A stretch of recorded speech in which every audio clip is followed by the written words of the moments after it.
안녕하세요. 오늘부터 살면서 보면서 칼럼을 저에게 주어진 시간에 말씀을 나누고자 합니다. 우리 집 아이가 갑자기 바이올린을 배우고 싶다고 해서 바이올린 학교에 입학을 했습니다. 바이올린을 배우려고 하면은 그 악기를 사야 되기 때문에 악기점에 가봤더니 엄청난 그 비싼 금액이기 때문에 도무지 저희들이 살 수가 없었습니다.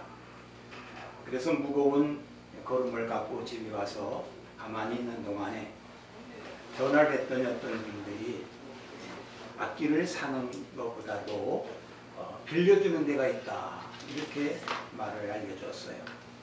그래서 그 수소문 끝에 그 악기를 사실 작은 돈을 들여서 빌려서 이 아이를 그 학교에 가서 배우도록 했습니다. 몇 달이 지난 후 저는 선교 사역 때문에 터키에 가게 되었습니다. 터키에서 모든 선교 사역을 마친 후에 길 걸어가다 보니까 그 악기점에 바이올린에 그 액수가 써져 있는 거예요. 그 지금 정말 눈을 의심할 정도로 싼 가격에 써 있었어요. 그래가지고 그 악기에 들어가서 정말 이 바이올린이 써붙인 그대로의 액수냐, 그래도 그렇다는 거예요. 그게 바로 70불에 해당되는 거예요. 그 우리 독일에서 그 악기점에 갔을 때는 그게 뭐 2,000유로짜리다, 3,000유로짜리다 하던 그것이 우리 터키에서는 70불에 살 수가 있어서 저는 두말할 것 없이 사가지고 집으로 돌아왔습니다. 그래서 우리 아이에게 그동안에 배웠던, 몇 달 동안 배웠던 그 실력을 발휘해서 내가 사온 이 선물인데 이 새 악기를 가지고 한번 연주를 해봐라, 이렇게 했더니 이 아이가 그걸 들고 연주를 했어요. 그 연주를 하는데 도무지 이것은 들어줄 수가 없는 소리예요. 투박하고 양철대기 소리가 나고 이게 제대로 안 되는 거예요. 그래서 또 한 번 더 잘 해봐라, 또 해봐라. 그래도 여전히 그 소리가 시원찮았어요. 연주를 할 수 없는 음이었어요. 그래서 제가 속으로는 그렇지, 싼 것이 비지떡인데 이게 형편없는 악기의 모양만 가졌지만은 이게 형편없는 거구나, 내가 속았구나, 이렇게 생각을 가졌어요. 그래서 그 다음날 그래도 용기를 갖고 이 학교에 갔을 때 이 악기를 갖고 갔습니다. 그래서 그 선생님에게 내가 이 터키에서 이 악기를 사왔는데 한번 이것이 가짜인지 진짜인지를 좀 판가름을 해 주십시오 하고 그 악기를 보여줬어요. 그러더니 이 악기를 가진 선생님이 요리조리 보고 또 조율을 이렇게 튕기면서 잘해요.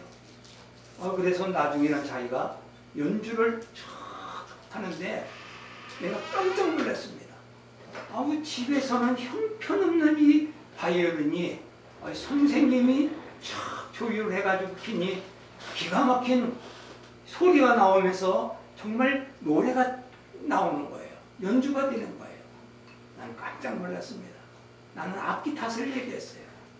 사실 우리 악기 정말 명품도 있고 그렇지 못한 조각품도 있는 것은 사실이지만은 이 악기가 누구의 손에 붙들려서 쓰임을 받느냐에 따라서 이 악기는 정말 아름다운 멜로디를 낼 수도 있고, 또한 그렇지 못한 손에 붙들리면은 같은 악기지만은 투박 소리에 소리가 나지 않는 것을 볼 수가 있었습니다.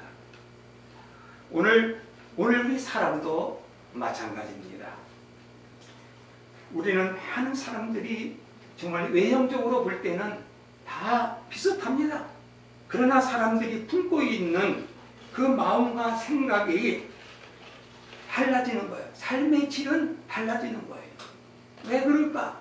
외향성에는 그분이 근사하고 행복해 보이고 얌전해 보이고 선하게 보이지만 그를 내가 볼 때, 그 속을 볼 때, 그 살아가는 그 삶의 질을 볼 때는 다른 것입니다. 그는 어떠한 것에 붙들려서 생활하느냐에 따라서 그 사람들의 삶은 달라질 수 있다는 사실입니다.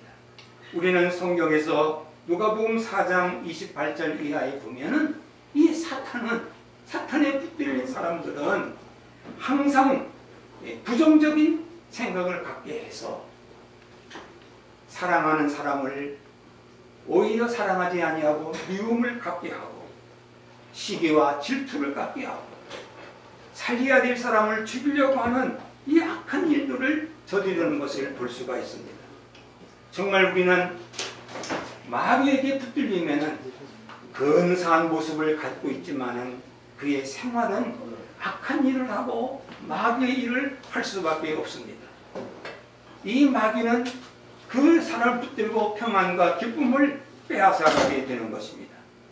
그러나 하나님께 붙들린 사람은 하나님이 기뻐하시는 일을 하는 하나님의 사람이 됩니다.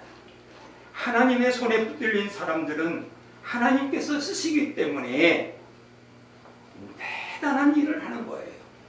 놀라운 일을 하는 것입니다. 정말 모든 사람들이 성공한다, 그가 지위를 얻었다 했을 때는 어떠한 수출한 명석한 지혜를 가져서 많이 배워서 된다고 생각하지만 그렇지 않습니다.